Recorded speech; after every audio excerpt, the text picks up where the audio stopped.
In later videos, we're going to introduce and get a lot of practice with a technique that is very algorithmic in its approach to determining system stability. But before we get into that, what we want to talk about is just qualitatively, how are we going to determine whether or not a system is stable? And so the answer is we're going to look at the poles of the equivalent transfer function. So look at poles of our equivalent transfer function. Of course, we've been dealing with this a lot in our past couple units. So we know if we have a complicated system, we know how to reduce that.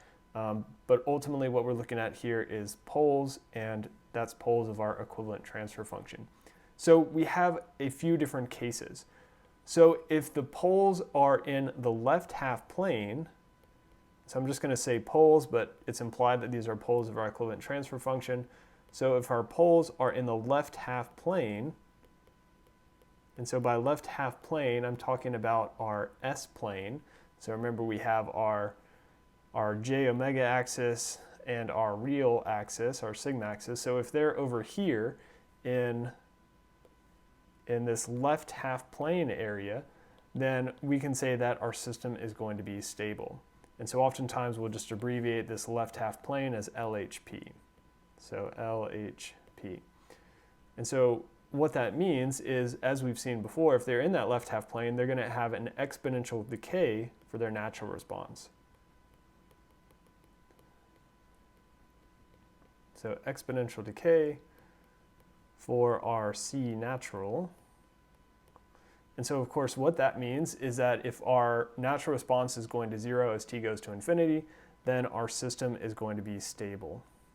So stability corresponds to poles being in the left half plane. So of course the opposite of that would be if the poles of our equivalent transfer function are in the right half plane. So poles in the right half plane,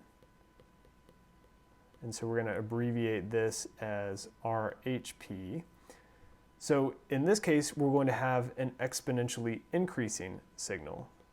So exponentially increasing C natural.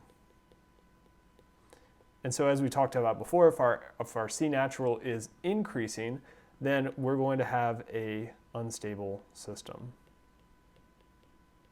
So right half plane corresponds to unstable, and again, just coming back up here to our diagram, so of course right half plane would be anywhere over here where we have a positive real part.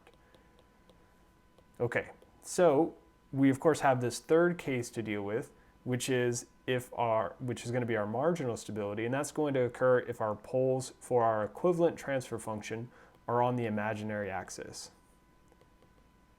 So poles on the imaginary axis. And as we've seen before, that corresponds to our undamped case when we're looking at time response. So what we're going to have is we're going to have pure sinusoids that are never increasing or decreasing in amplitude. So pure sinusoids that neither increase or decay. And so ultimately what that means is this corresponds to our marginally stable case.